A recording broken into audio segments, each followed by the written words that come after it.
Assalamualaikum warahmatullahi wabarakatuh. Sebelumnya, perkenalkan nama saya Anita Wahyu Pratama Putri dengan NPM 2133 dari kelas 1B. Nah, di sini saya akan menjelaskan tentang penerapan teknologi cloud computing di bidang pendidikan, transportasi, dan kesehatan. Sebelum saya menjelaskan tentang penerapan cloud computing di bidang pendidikan, transportasi, dan kesehatan, terlebih dahulu kita mengetahui tentang pengertian cloud computing. Apa itu cloud computing?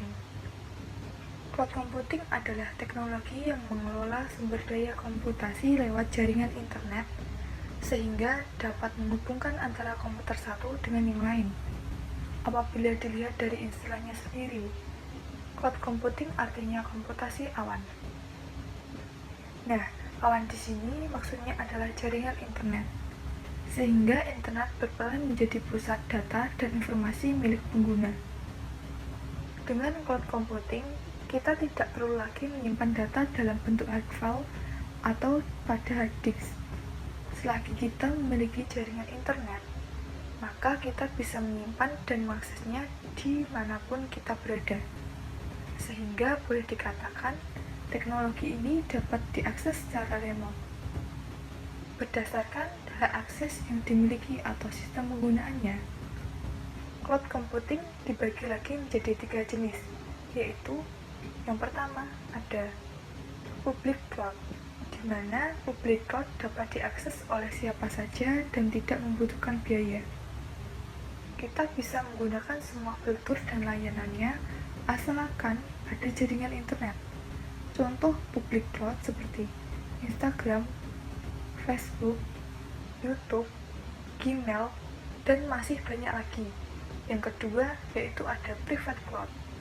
Jenis ini biasanya digunakan di sebuah organisasi atau perusahaan yang membutuhkan tingkat keamanan data tinggi. Itulah mengapa disebut privat, karena hanya dapat diakses oleh orang-orang yang tergabung dalam organisasi tersebut. Yang ketiga ada community cloud. Hampir sama dengan private cloud, hanya saja community cloud dapat diakses pihak luar yang masih memiliki hubungan dengan institusi terkait. Selain itu, jaringan dalam community cloud juga dapat dibuka untuk akses publik. Selanjutnya, saya akan menjelaskan tentang penerapan cloud computing di bidang pendidikan. Apa yang menyebabkan perlunya penerapan cloud computing atau komputasi awan dalam bidang pendidikan?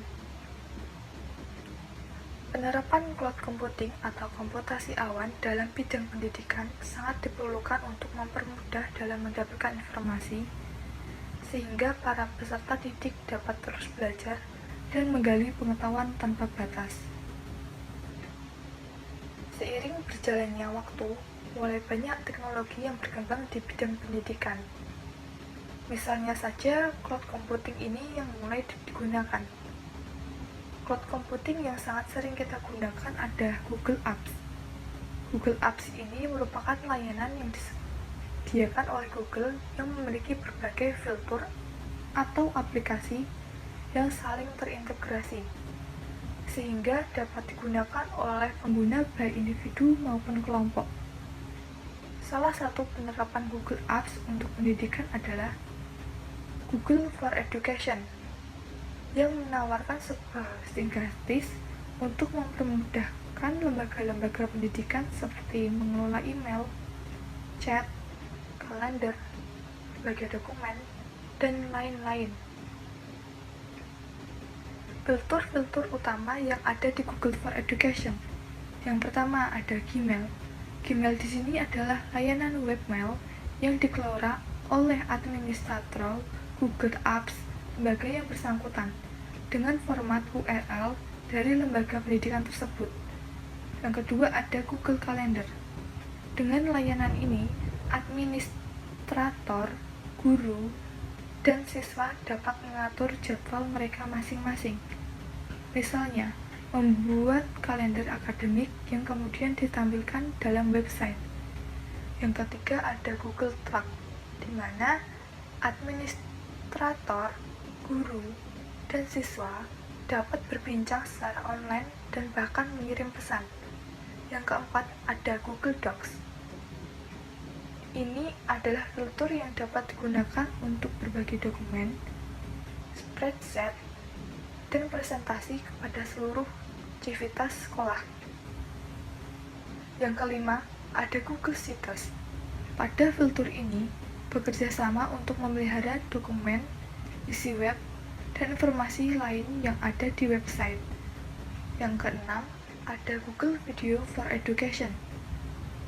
Dan dari fitur ini menjadi solusi hosting dan berbagai video yang memungkinkan sekolah dan organisasi lainnya untuk menggunakan video ini sebagai media efektif dalam berkomunikasi.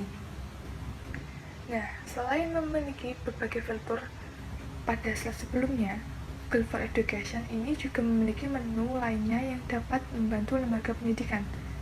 Di bawah ini adalah tampilan dari Google for Education fitur utamanya. Yang ini ada Google Classroom, email, Google Drive, Google Calendar, Google Video, Google Dokumen, Google Sheets, Google Form, Google Slide, dan Google Sheets. Nah, kesimpulan cloud computing di bidang pendidikan. Cloud computing penting diterapkan pada lembaga pendidikan. Penggunaan teknologi berbasis cloud computing di sektor pendidikan dapat meningkatkan efisiensi dan efektivitas. Maka diperlukan wawasan yang lebih mengenai cloud computing bagi dosen dan mahasiswa. Manfaat cloud computing terutama bagi lembaga pendidikan diantaranya ketersediaan yang tinggi, kapasitas penyimpanan yang besar, aksesibilitas yang baik, keamanan data yang terjamin, stabilitas dan sistem yang handal, dan hemat biaya operasional. Selanjutnya, saya akan menjelaskan tentang penerapan cloud computing di bidang transportasi. Transportasi merupakan sebuah komponen utama dalam sistem hidup dan kehidupan, sistem pemerintah, dan juga sistem kemasyarakatan dan peran pemerintah daerah dalam upaya penyelenggaraan transportasi, khususnya angkutan umum yang diperlukan. Jadi, dibuatnya sistem transportasi online di sebuah daerah dengan bantuan teknologi informasi berbasis cloud computing bisa menjadi solusi untuk mewujudkan transportasi yang nyaman untuk masyarakat. Sistem transportasi berbasis cloud computing ini juga dapat menghemat biaya dan infrastruktur perangkat keras komputer. Selain itu, bisa diakses melalui smartphone dan dapat dengan mudah dimonitoring dari satu server, sehingga dapat dimudahkan informasi yang diperlukan pengguna angkutan umum perkotaan wilayah guna mewujudkan pelayanan lalu lintas dan angkutan umum yang tertib dan teratur. Contoh saja yaitu Gojek.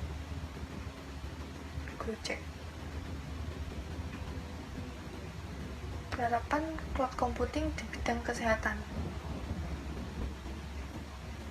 Salah satu dari teknologi cloud computing yang digunakan adalah telemedicine, yaitu pelayanan di bidang kesehatan jarak jauh.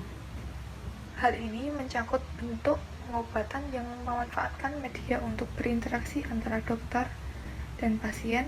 Cakupan dari telemedicine cukup luas, meliputi penyediaan pelayanan kesehatan jarak jauh melalui transfer informasi atau audio, video, dan grafik dengan menggunakan perangkat telekomunikasi. Contoh penggunaan telemedicine yang kini sedang marak di Indonesia adalah fitur chat langsung dengan dokter yang bisa dilakukan melalui aplikasi HelloDoc. Dengan fitur tersebut, penggunaan bisa dengan bebas berdiskusi langsung dengan dokter kapan saja dan di mana saja mereka berada. Tidak adanya pemeriksaan fisik langsung yang dilakukan dokter ke pasien membuat para tenaga kesehatan belum bisa memberikan diagnosa secara pasti melalui telemedicine. Paling jauh, dokter hanya akan memberikan kemungkinan diagnosa disertai dengan pembanding lainnya. Penerapan cloud computing juga sangat membantu dalam pengelola data individu pasien maupun data agregat yang merupakan aspek penting untuk mendukung pelayanan dan manajemen di bidang kesehatan. Pelayanan akan menjadi lebih optimal jika pengelola data tersebut dilakukan dengan baik. Penerapan teknologi dan sistem informasi di instansi pelayanan kesehatan dapat memberikan dampak yang signifikan dalam administrasi data dan informasi kesehatan. Sehingga pemanfaatan cloud computing untuk pengelola data kesehatan di instansi kesehatan, baik di dinas kesehatan, rumah sakit, puskesmas, dan unit fasilitas pelayanan kesehatan lainnya, diharapkan dapat mengatasi permasalahan yang ditimbulkan oleh pengelola data secara konvensional maupun pengguna komputer secara sederhana. Permasalahan yang terkait dalam penerapan cloud computing adalah security atau keamanan. Cloud computing menyediakan banyak layanan yang membuat tingkat kepercayaan yang tinggi, sehingga keamanan menjadi hal yang paling penting dan penting dalam penerapan cloud computing. Sekian yang dapat saya sampaikan. Apabila ada kesalahan tutur kata atau kekurangan, saya mohon maaf sebesar-besarnya. Wabillahi taufiq wal hidayah. Wassalamualaikum warahmatullahi wabarakatuh.